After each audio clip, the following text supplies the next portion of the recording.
In the vast expanse of the Pacific, a tense and complex drama is quietly but steadily unfolding, one that has the potential to reshape the region and reverberate across the globe. At the heart of this story lies the South China Sea, a vital waterway bordered by some of Asia's most dynamic and rapidly growing economies, including China, the Philippines, Vietnam, Malaysia, Brunei, and Taiwan. The main flashpoints in this high-stakes geopolitical struggle are the Scarborough Shoal and the Spratly Islands, two clusters of rocks and reefs that have become symbols of national pride and strategic ambition.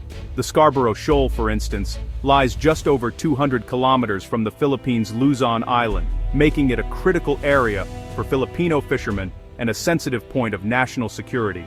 Meanwhile, the Spratlys are a scattered archipelago of tiny islands and reefs, claimed in whole or in part by several nations, each seeking to assert control over these resource-rich waters. The main players in this contest are China, which asserts sweeping historical rights to nearly the entire sea and has dramatically increased its naval and coast guard presence, and the Philippines, which is determined to defend its internationally recognized maritime zones and the livelihoods of its coastal communities. This isn't just a war of words. Coast Guard ships and fishing boats have clashed repeatedly, turning these waters into a global hotspot where tensions can flare at any moment.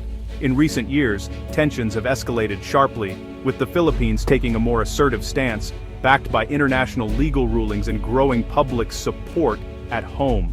At the same time, China has ramped up its presence, building artificial islands, expanding military facilities, and deploying more ships to the area. Every move by one side is met with a countermove by the other, creating a cycle of escalation that pushes the region ever closer to crisis. Recent incidents include Chinese ships using water cannons to drive away Philippine vessels, and risky maneuvers that bring ships within meters of collision, raising the risk of accidental conflict. These confrontations are no longer isolated events. They have become a pattern, a dangerous new normal in the South China Sea. The world is watching closely, as the outcome of this struggle will shape not only international law and freedom of navigation, but also the balance of power in Asia and the security of global trade routes that millions depend on every day. This is about far more than rocks and reefs. It's about the future of a rules-based international order and the peace and prosperity of the entire region. The South China Sea is a vital artery for global commerce and a treasure trove of resources. 1/3 of global shipping, trillions in goods, passes through these waters each year. Disruption here would send shockwaves through the world economy. The sea is also home to rich fishing grounds, sustaining millions in the region. Filipino fishermen now face harassment and dwindling catches, threatening livelihoods and food security. Beneath the seabed lie vast reserves of oil, gas, and critical minerals. Resources both China and the Philippines see as key to their futures. Control over these riches is central to the dispute. The fight for the South China Sea is a battle for the resources that will power the 21st century economy. At the core of the dispute are two clashing visions of maritime rights, each rooted in very different interpretations of history and law. China's 9-line claim, based on what it calls historical usage, covers nearly the entire South China Sea, stretching far beyond its own shores and encompassing waters claimed by several other countries. Beijing argues its fishermen have worked these waters for centuries, making the sea a Chinese domain. This narrative is deeply embedded in Chinese national identity, and is used to justify expansive maritime activities.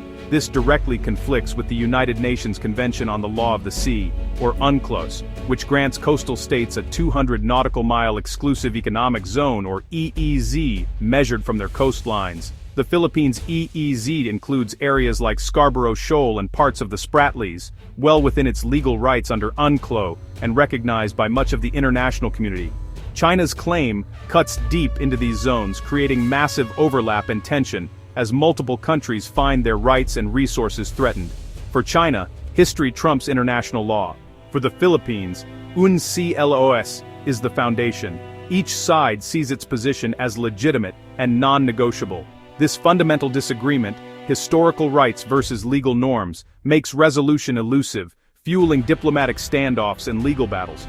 China sees its claim as non-negotiable. The Philippines sees itself as defending the global rules that protect smaller nations, fearing that compromise could set a dangerous precedent. It's a clash of narratives, a rising power's quest for historical justice versus a smaller nation's insistence on legal rights and international order, with the world watching closely.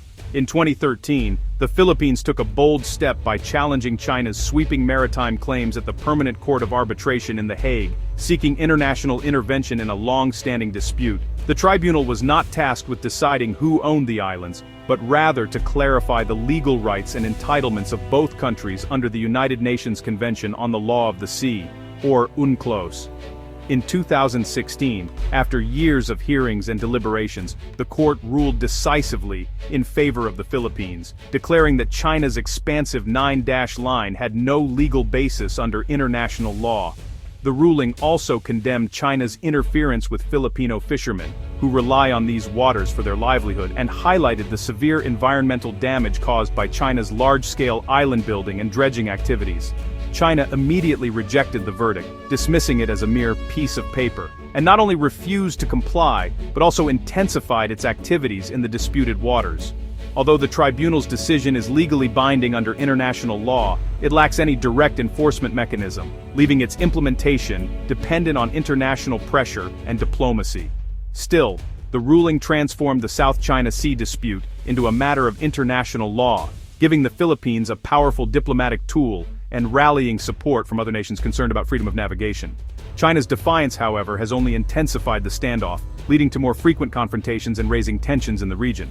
The ruling remains a crucial reference point for the Philippines and its allies, shaping diplomatic strategies and regional security discussions. It stands as a landmark in the ongoing global struggle for a rules-based international order, emphasizing the importance of upholding international law. The legal victory for the Philippines endures, even as China continues to ignore the ruling, keeping the dispute at the center of international attention.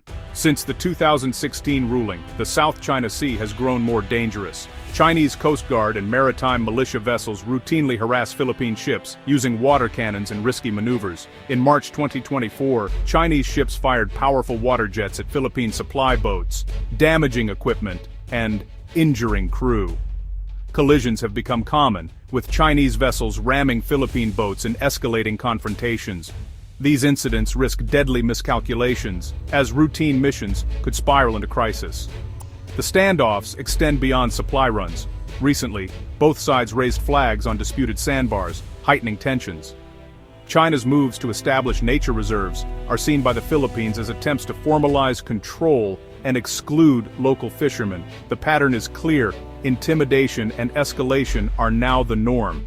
The South China Sea conflict is a contest of strategies as much as strength. China's gray zone tactics, coercion just below open warfare, rely on Coast Guard and maritime militia, not the Navy. Water cannons, ramming, and swarming aim to make Philippine access costly and dangerous, without triggering war.